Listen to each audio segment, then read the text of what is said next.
So judge a man by his questions, not his answers. Can anybody guess what my topic is going to be about today? Questions, yes. So,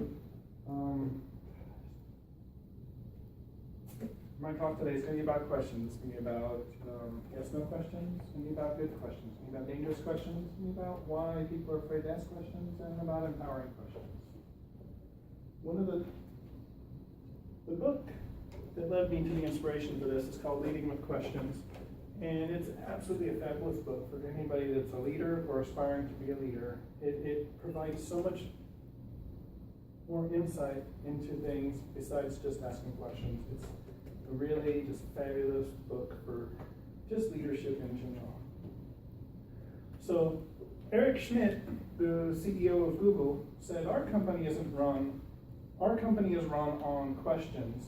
If you keep asking enough questions, you keep getting better answers.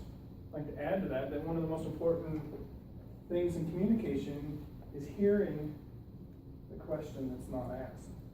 Once you learn that skill, the quality of your questions will grow exponentially.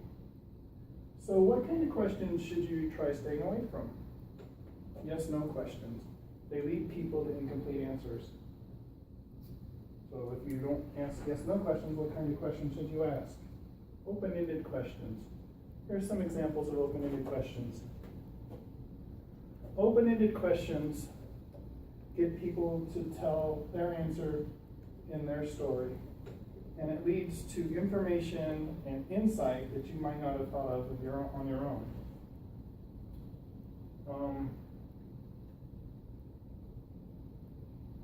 Have any of you ever been afraid to ask questions? And is there any reason why? Can anybody say why you're afraid to ask questions? I'm afraid that you'll look dumb, that you don't know that information already. Any others? Maybe didn't know what was appropriate at the time. So, in my research, I came up with 3 main reasons that people are afraid to ask questions. Self-preservation. A lot of times, people are just in a hurry and they don't want to take the time to do it. And number 3 is a lot of companies don't encourage questions from employees. But you need to remember, it's always the question that you don't ask that gets you in trouble. So some other questions that you want to stay away from are questions that start off with what's wrong with. What do those questions do? It puts people on the defensive and builds brick walls. Another type of question that you should try staying away from are closed questions. Here's some examples of closed questions.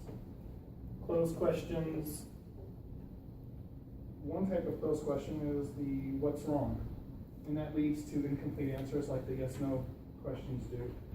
You don't get a full answer like you would from open-ended questions. The other thing with closed questions is that if you ask several closed questions in a row, you may leave your subject feeling like they were just interrogated. So what are some good questions? Great questions. Here's some benefits of great questions. But great questions are questions that are asked in a time of uncertainty when nobody knows what to do next. They're also asked with the timing that it creates the most insight and learning opportunity. So what are some skills for asking good questions? Does anybody have any ideas? So I've come up with really 3 skills to ask good questions. What to ask, when to ask, and how to ask it. But when you're asking these types of questions, you need to make sure that you watch your tone of voice. Your tone needs to indicate curiosity and a willingness to learn. If there is any irritation or anger in your voice, your subjects will just check out. The next kind of question that I'd like to talk about is empowering questions. Here's some examples of empowering questions. the great thing about empowering questions is it gets people to tell a story in their own words and come up with answers that they themselves have learned. Empowering questions build positive attitudes and open people to new and unexpected possibilities.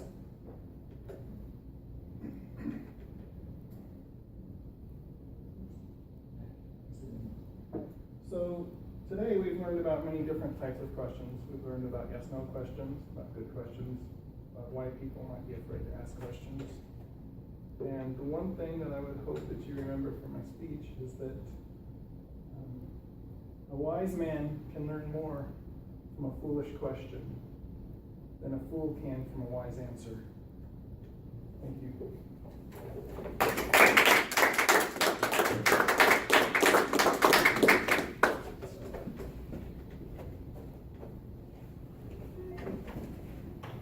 Thanks for turning that off too.